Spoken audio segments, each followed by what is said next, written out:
خلاص يما هيلب مي هيلب مي. خلاص يا ابن الحلال ذبحنا. تراك فقعت مراتي. خلاص ذبحتني. خلاص يلا خلاص.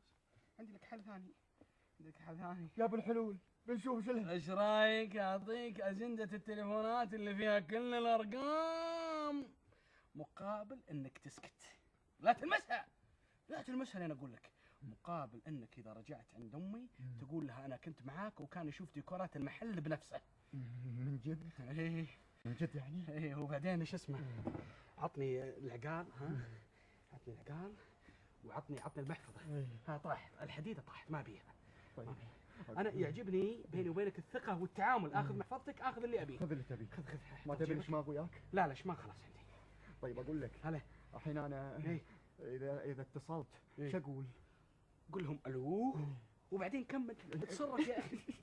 ما نو بروبلم ما في مشكله. اخيرا يا يحيى.